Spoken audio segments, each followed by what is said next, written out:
Hello. Good morning on day 51. Um, I have to apologize for yesterday and also for today for being very chaotic. And I'd like to explain why. Um, I've, well, as you know, I've been doing so much in these 7 years that lots of it has kind of forgotten within me, in the sense that I've deep dived into that, and I captured the summary of it and took that with me, integrated it, and went on to the next thing. And some of it I didn't really deep dive in, but just kept what I could handle at that moment or could take at that moment. And now it feels like so much is coming back, what I've touched upon years ago, and I'm diving back into that, and there's nothing new coming up, but there's so much more information that I want to share with you and want to integrate in the new version of this program, that I'm just overwhelmed with the with the amount of information, because it feels like this excitement. Oh, I can make it even more clear, or more fast, or more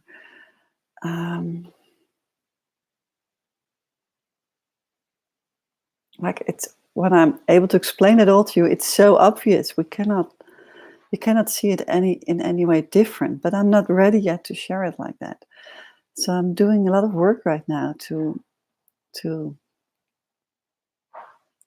touch upon a deeper layer first, deeper layer of information, not a deeper layer of consciousness, but a deeper layer of really understanding what is happening here actually in life. And then hopefully be able to translate it in such a simple way that it makes sense to each and every one of us. And that's always the trick. Like, no one can explain something when it's still very difficult and complex. Once you've really unraveled the complexity, then it becomes simple. When you really unraveled every bit and piece of it, then you can make it so simple that it makes sense to everyone on the street. And I've always been drawn to making complex things very simple, but it takes time for me to translate it into things, because I first need to really grasp it. And some of the bits I've done in the past, like the work of Bruce Lipton with his cell biology, and he, of course, he has progressed in these 7 years as well and deepened his work. I could not really understand what he was saying. But now, coming from a different angle or different knowing, I more understand what he's saying. So I'm deep diving back into his work, as well as in the work of the Gene Keys, which is a totally different perspective on things. More like explaining actually how our DNA has been changed during evolution, and how that turns up in our shadows and in our gifts, or actually how we can change the shadows to gifts, our shadows to a gift, because there's always a relation to something that you are stuck in. Once you see where you're stuck in, then that same shadow turns into your gift, actually. So, without going into into what I've been doing in the past days, because I'm not ready for it, I'm so more excited, because I just want to emphasize here that although I've been picking a lot on the lack beliefs of the identity and our wrong programming, and asking you to deep dive in all that you've just unconsciously doing, and become aware of that, and where you hold yourself back, etc., etc. Know that everything you have been doing so far in your life, whether it was unconscious or not, but you that what you are struggling with most, or that what you might not dislike at this moment of yourself most, is actually that what would probably, well, not probably, is likely to turn into to a beautiful gift once you've untangled this pain underneath. So if you have been a person who's been very active in the mind and developed beautiful analytic skills and is very quick in connecting the dots, as they say, but now it feels like a struggle because you're so caught up in the mind and you want to go into your heart and into consciousness more and be more in the moment, but this mind is been trained to be so active all the time. Later, when you are more connected to consciousness and more connected to your present state, and you're disconnected from the pain that was caused by your chatter mind, the stories that you can't let go of. But once you've had let go of that stories, then you will see that your skills with your mind will benefit you. You will see that it will be something you will probably most likely will work with when you look to at your purpose and at your heart desire, because then it becomes a skill. Now it might feel like a burden, but then it becomes a skill. Like my high sensitivity on energy and feeling, just sensing how people were feeling and what they were saying without words, well, actually what they were sending out, radiating with their energy, was difficult for me to deal with. Now it's an advantage for me because I have already developed it, so I can now use it in my work. And I explained this before, but it's for everything. Everything that you're most struggling with now is probably your biggest skill, because you have developed it so strongly.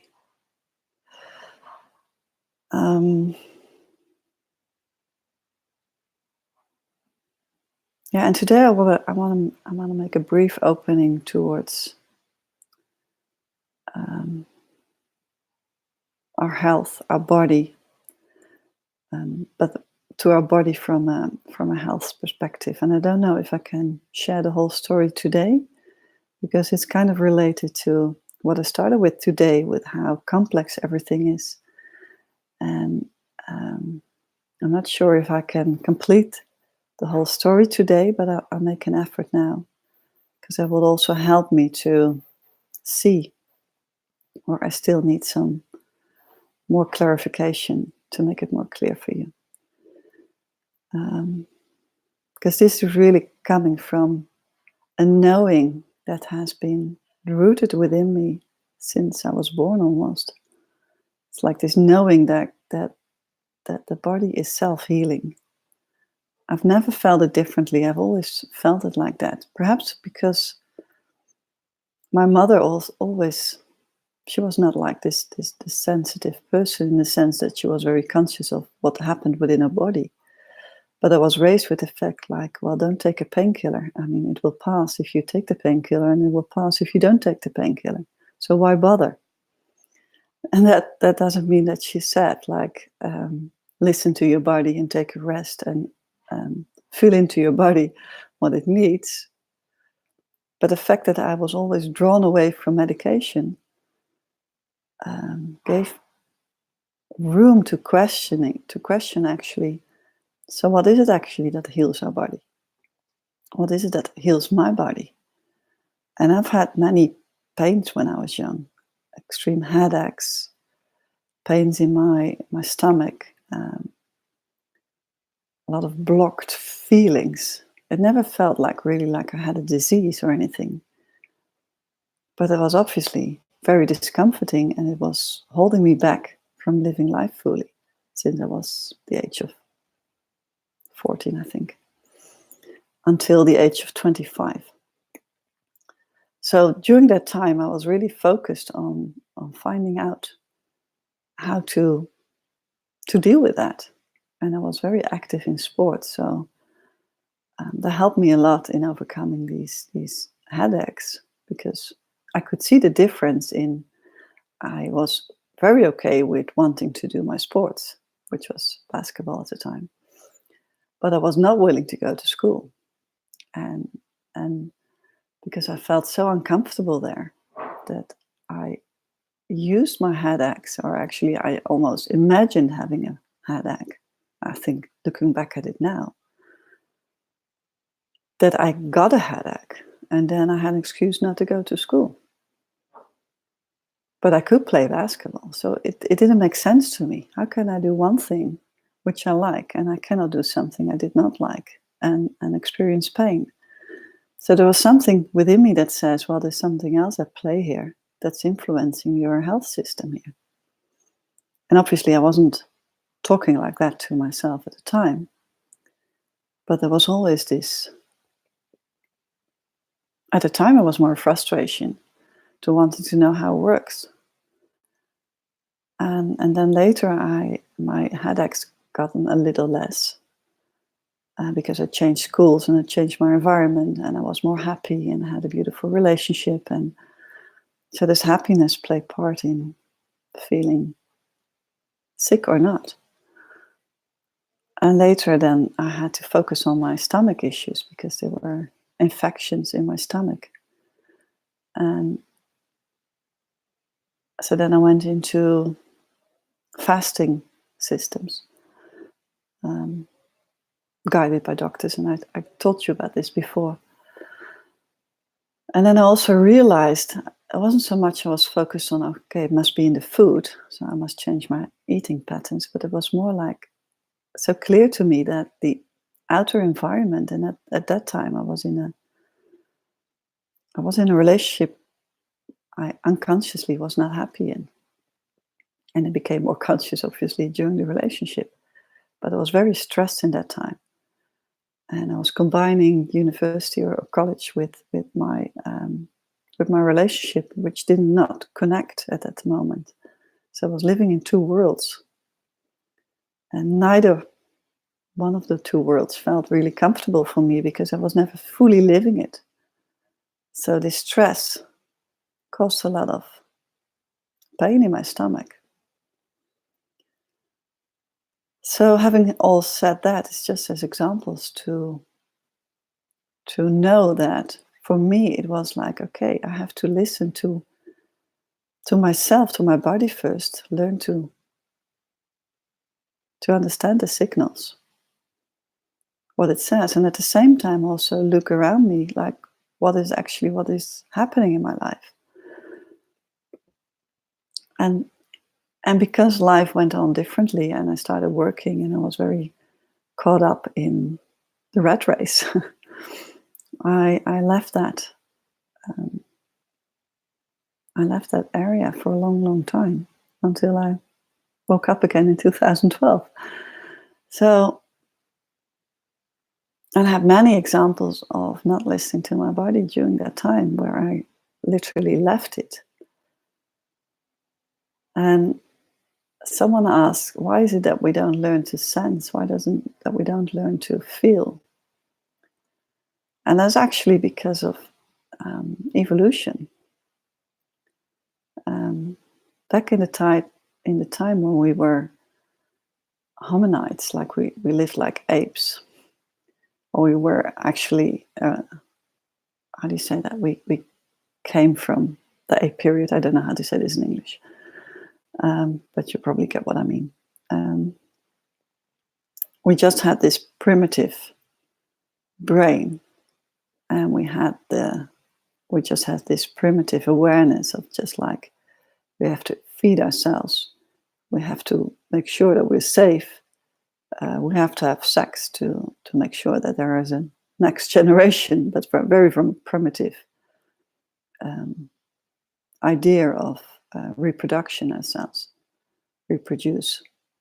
And that was actually all that was in our unconscious mind at the time. And then we developed in evolution. The neocortex was developed, and that's the part in our brain which is responsible for, or which opens up to consciousness. So that part of the brain, which is on the front, kind of raised our consciousness our awareness of ourselves. So that was the first time when we were actually literally able to become aware of ourselves as a being. So we were just not focused on our primitive needs, but we could think and make reflections to ourselves. And then that, of course, took ages to develop from very low consciousness to a higher consciousness. And this long period, um, this first levels of very low frequency of consciousness made us complete caught up in our core feelings, emotions of victimhood and superficiality, or it shows as a superficial being. So we were just only focused on ourselves and to make sure that we created a life that's good for ourselves. So we completely separated ourselves from others. Whereas when we were primitive beings, without this consciousness, we knew we needed a team, we needed a group to be more safe, or to get what we need, like to get food and to make sure that we were safe in this environment we lived in. But when this consciousness was rising a little, but still at a very, very low frequency, we became aware of our own thoughts, and or actually our thoughts were starting at the time, the chatter thoughts, and that became us conscious of ourselves. And then, well, to make a long story short, we ended up in the last century or last 2 centuries to develop actually abilities to make life really good for ourselves. So we increased productivity on a huge scale to make life better for ourselves.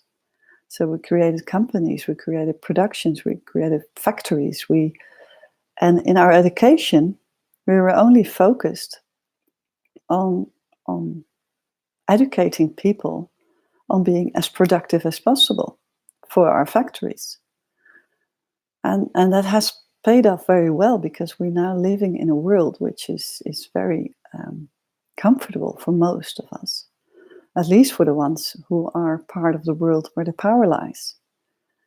So with this lower frequency of consciousness, and still just focus on ourselves and feeling completely separated, we are completely self-centered. And this self-centeredness gives room to power and control. Because if I have power and control over you, I can make sure that I create a better life for myself. And that happens on a huge scale. And that's also the reason why we are okay with ourselves, that we can kill others to feel safe. It's not coming any longer from a primitive need to survive and to need food. It's just coming from a selfish need to feel safe and feel better and make sure that our life is okay, that my life is okay. So this whole structure of power and control, and this whole dynamic, this whole dynamic of power and control has taken on huge forms. And at the same time, our brains have developed hugely. So we've constantly focused ourselves and trained ourselves to become more and more intelligent on the cognitive side of the brain, and invent beautiful new solutions, technologies, science and religion, both at the same time, became our biggest focus, actually. Because that's where we as humans trying to find our safety. If science says that something is right, then it must be right, and it must be truth. If religion says something is right, then it must be truth.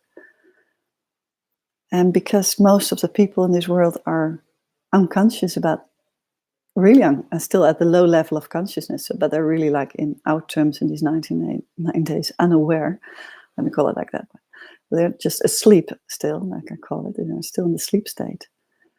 They are still following, like sheeps, what the big leader is saying. And we're still, in that sense, so going back to health and our health issues and our health problems and why we don't sense and haven't learned to sense is because in our society, in our world development, on the one hand, it was not needed to do that because science and the pharmacy developed solutions that the followers, the sheeps who were asleep, could just simply accept and take as a given. So we take the pill to get better.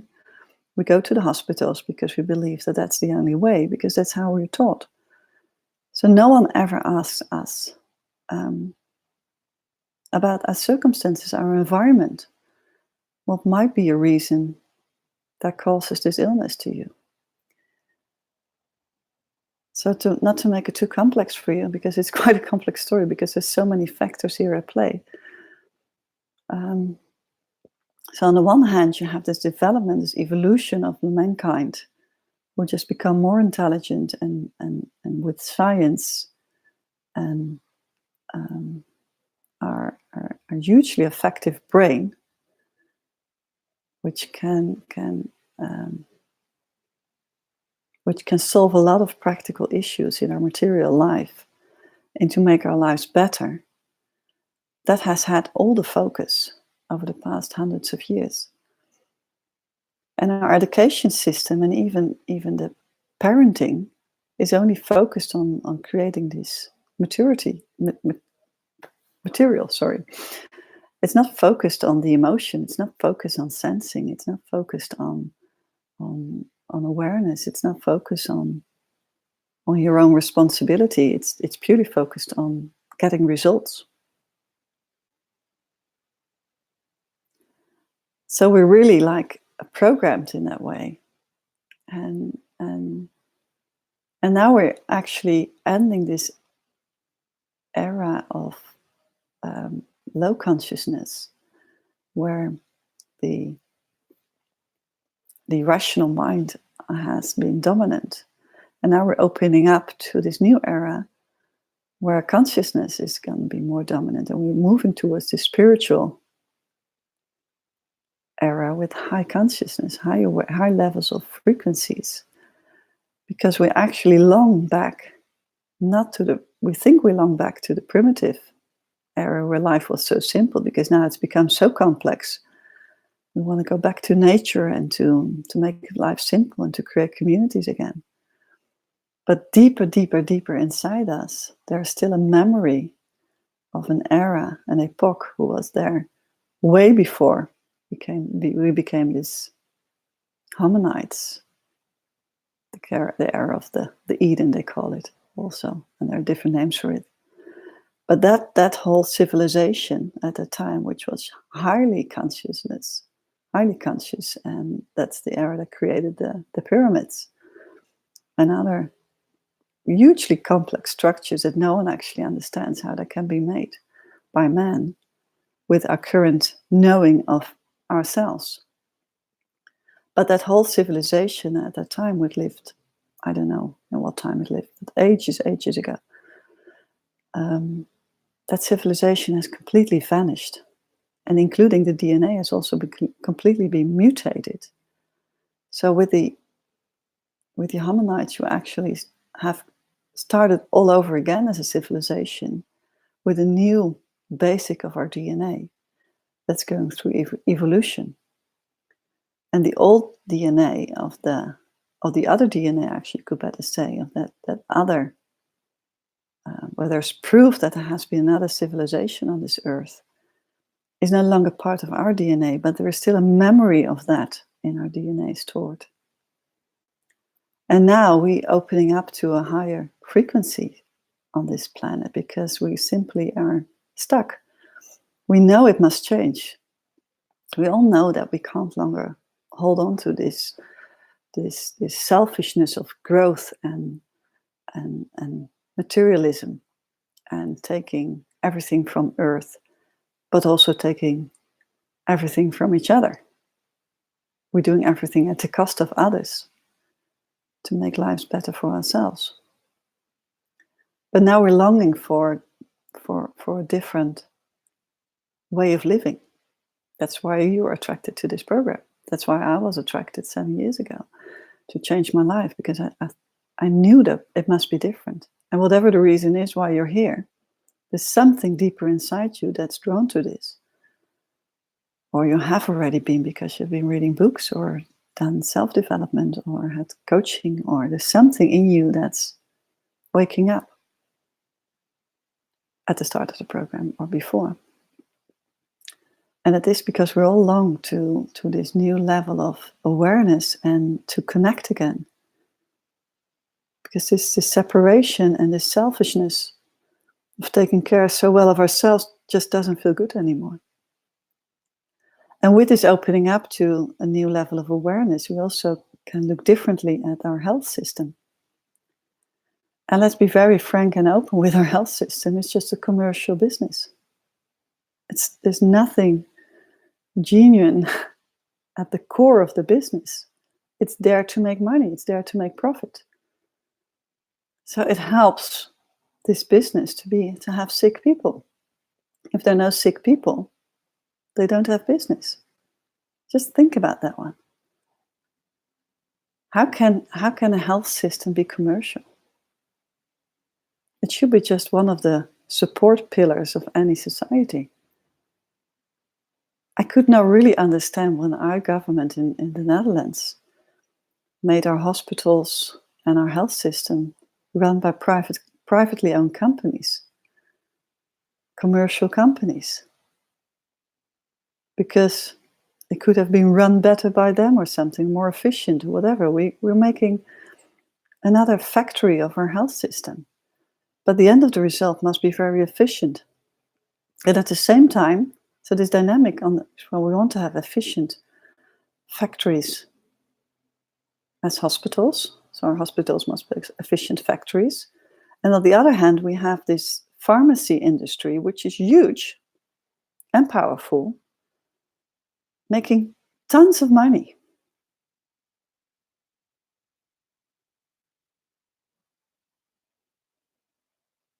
And they actively decided years ago, hundreds of years ago, to abandon all the knowledge of the Eastern knowledge of how they look at about health system. We all know that the Eastern system in China, Japan, and India is very different from our way of looking at health, like it is from the indigenous tribes. They use nature and energetic systems, and our basic ability to sense this balance. They use that for taking care of people and making people healthy. But if there is a commercial need and goal actually behind our system of making people better, that's such a contradiction to me.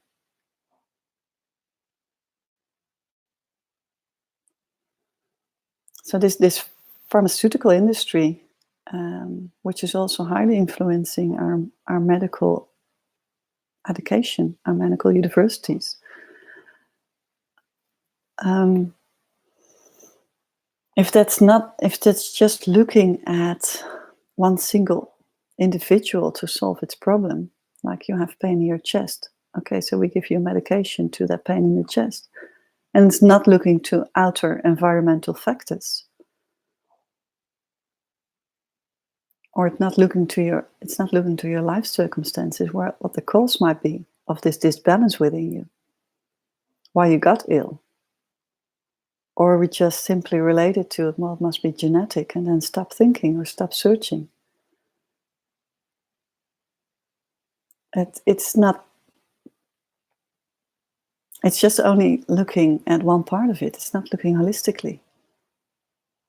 And there's a lot of resistance when I talk to people who are studying medicine or who are a doctor or work in hospitals. They cannot even open up to another perspective. They really cannot. They're so indoctrinated. Is that English?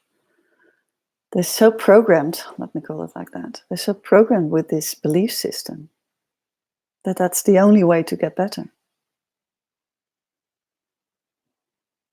Oh my God, and there's so much more to share here. I see it's already 30 minutes. I don't want to make the sessions too long because I feel that it's already a lot on you. And I've also gotten this back in the feedback. So I'm going to follow up on this tomorrow, I think, because there's so much more to share here. But just contemplate for yourself for now. So just look at the system and reason with it. And then just look how the approaches are in our health systems. I was at the doctor yesterday with my son, who has this cold. It's just a minor example, but it's so typical for me.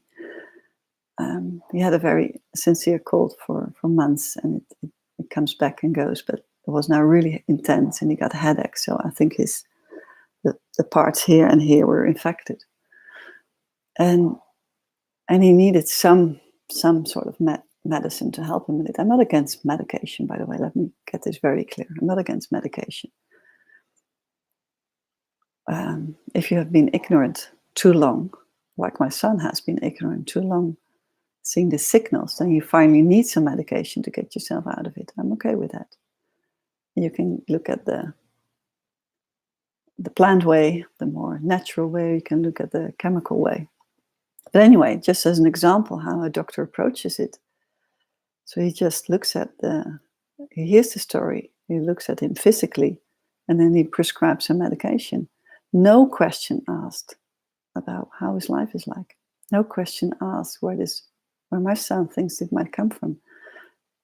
No questions at all to make him aware of why he's so disbalanced. And we know it as a family because we know his past year and past 2 years. So I know where it comes from, but he's a teenager and he already has to deal a lot with my new insights. And I'm not pushing my insights onto my children. I just share it with them and then I leave it with that. And some they pick up and some they don't pick up. And that's perfectly fine for me. It's their journey. It's their life. But just as an example, how a simple example of an illness is approached by our medical system. And yes, at school we don't learn to sense because it's not necessary to become a very effective employee in a factory. Our school system is just based on producing, or the goal of our school system is to produce factory members. Our school system hasn't changed over the past 100 years or so. It just hasn't changed. It's still the same system. We're practically learning the same topics. But our world has changed tremendously. We have new needs. We need new abilities as well. We need to process information very fast. We don't learn it at school. We're still learning the old way. We're using the old methods. And we're learning more or less the same content. With a little bit of new things. Okay, I got it. There's some new subjects. But if you really look at the curriculum, it's the same as my curriculum was many years ago, 40 years ago.